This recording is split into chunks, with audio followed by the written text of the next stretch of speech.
또 이 시장은 고용지표 이 호조에도 불구하고 애플을 비롯한 빅테크 강세의 일제히 반등에 성공을 한 것입니다.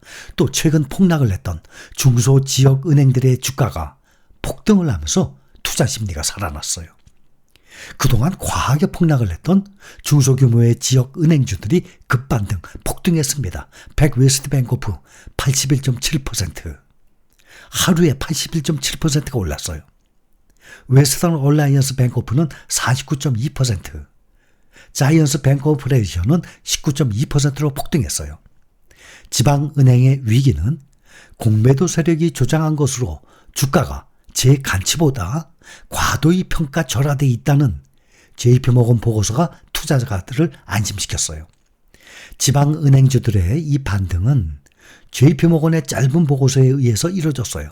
JP모건은 그룹을 이끄는 제이미 다이먼 회장의 의견을 따라서 최근 지방은행 주가가 곤두박질 친 것은 펀더멘털보다는 공매도 세력의 공격에 의한 것이다 라고 분석을 했습니다.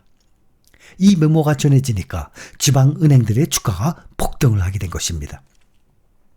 또 고용 보고서도 나왔어요. 시장을 긴장시켰습니다. 연방준비제도가 역대급 긴축에 나서고 은행권 붕괴 위기까지 겹쳤는데 여전히 노동시장 과열 징조가 있다는 분석이 나왔습니다. 발표된 미국의 4월 비농업부문 고용이 25만 3천 명이 증가했어요. 시장 예상치는 18만 명이었어요. 이거를 아주 크게 웃돌았죠. 또 실업률도 3.4%. 전달에는 3.5%였는데 더 떨어졌어요. 실업률은 54년 만에 최저치 타이 기록입니다. 3.4%. 실업률 3.4%는 올해 1월과 같은 것이에요. 당시 이는 1969년 이후 최저치였어요. 시장에서는 실업률 3.4%는 연준이 여전히 인플레이션 경로에 대해서 우려해야 한다라는 것을 의미를 합니다. 미국은 1960년대 이후 이렇게 강한 노동시장을 본 적이 없어요. 54년 만입니다. 또 이어서 다음 주에 5월 10일 수요일 CPI 소비자 물가지수 발표합니다. 또 PPI 생산자 물가지수 나옵니다. 또 이거를 아주 중요하게 봐야 됩니다. 강력한 노동시장은 미국의 연방준비제도의 추가 금리 인상 가능성에 힘을 싣는 근거가 될 수 있어요.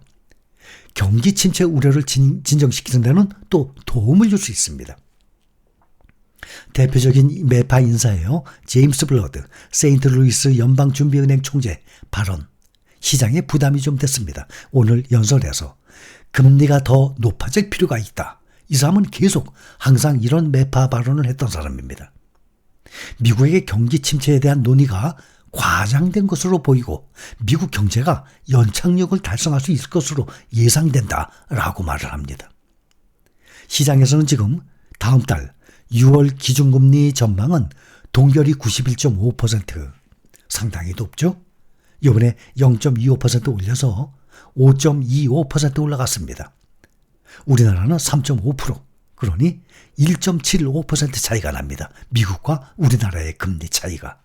그래서 다음 달에는 미국이 기준금리 전망을 동결로 보는 것이 91.5%, 0.25% 상승 확률은 8.5%에 불과합니다.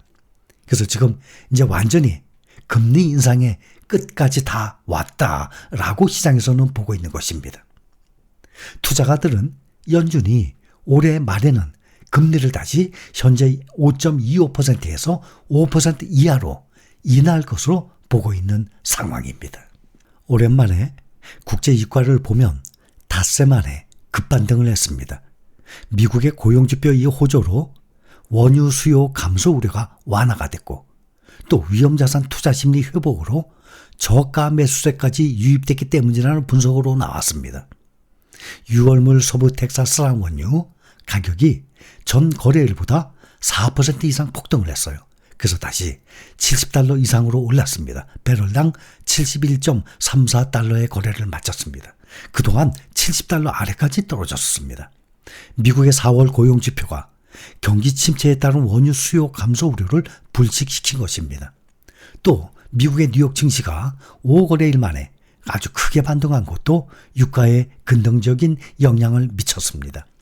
뉴욕 증시의 주요 3대 지수 모두 2% 안팎의 급등세를 연출했습니다. 4일 동안 계속 5월 들어서 하락을 하다 말이죠. 주가 상승은 위험자산 회피 심리를 크게 약화시켜서 낙폭 과다에 따른 원유의 저가 매수의 유입을 촉발시키게 된 결과가 나온 것입니다.